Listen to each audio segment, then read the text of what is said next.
Harshad Shantilal Mehta, big bull, man of integrity, BSc का बच्चन है बच्चन।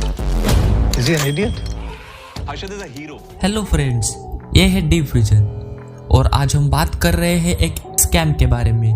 अभी रिसेंटली लॉन्च हुई स्कैम 1992 वेब सीरीज जो कि आजकल सुर्खियों में है। ये कहानी है एक ऐसे इंसान की जिसको स्टॉक मार्केट का बुल कहा जाता था। ये कहानी है एक ऐसे गुजराती शख्स की जिसने मार्केट में नया दौर लाया, ऐसा इंसान जिसने प्रधानमंत्री को भी नहीं छोड़ा। तो ये कहानी है हर्षद मेहता की, जिसकी जेब तो खाली थी लेकिन आंखें सपनों से भरी थी। सपना था उन ऊंचाइयों को छूने का जहां पर आज तक कोई नहीं पहुंचा था। चलिए तो चलते हैं, जानते हैं स्टॉक मार्केट के अमिताभ बच्चन के बारे में। लेकिन आगे बढ़ने से पहले हमारे चैनल पर नए हो तो सब्सक्राइब करें और बेल आइकन प्रेस करें ताकि हमारी वीडियो की नोटिफिकेशन आए सबसे पहले। हर्षद शांतिलाल मेहता, जिसका जन्म 29 जुलाई 1954 के गुजरात के राजकोट में हुआ, लेकिन उसके बाद वो आया सपनों के शहर मुंबई, यानी कि तभी के बॉम्बे शहर में। बीकॉम करने के बाद उसने सेल्स की नौकरी की, लेकिन ये नौकरी ना उसके लिए थी ना वो इस नौकरी के लिए था। उसे तो कुछ बड़ा करना था। उस नौकरी को छोड़ने के बाद हर्षद उतरा शेयर मार्केट में और एक ब्रोकर के नीचे नौकरी कर ली और प्रसन्न परिजीवन दास को गुरु मान के मार्केट के सभी चाबियां सीखता गया। 1984 में उसने अपनी कंपनी खोली और खुद ही मार्केट में उतर गया। उसके बाद नाम बढ़ता गया, शोहरत बढ़ती गई और 1990 तक हर्षद पूरी तरह से स्टॉक और शेयर मार्केट का बिग बुल बन गया था। 1990 में हर गली मोहल्ले, न्यूज़पेपर और आर्टिकल्स में हर्षद छाया हुआ था। साल 1992 टाइम्स ऑफ इंडिया की पत्रकार सुजीता दलाल ने हर्षद का भांडा फोड़ा। बाद में उन्होंने इस किस्से के ऊपर द स्कैम नाम की किताब भी लिखी।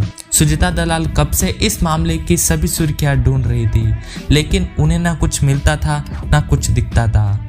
लेकिन उनको कामयाबी मिली 1992 में, जब उनको पता चला हर्षद बैंक से 15 दिनों के लिए लोन लेता है और अगले 15 दिनों में पैसे वापस कर देता है। बैंक से सबसे बड़ा सोर्स था हर्षद की इनकम का।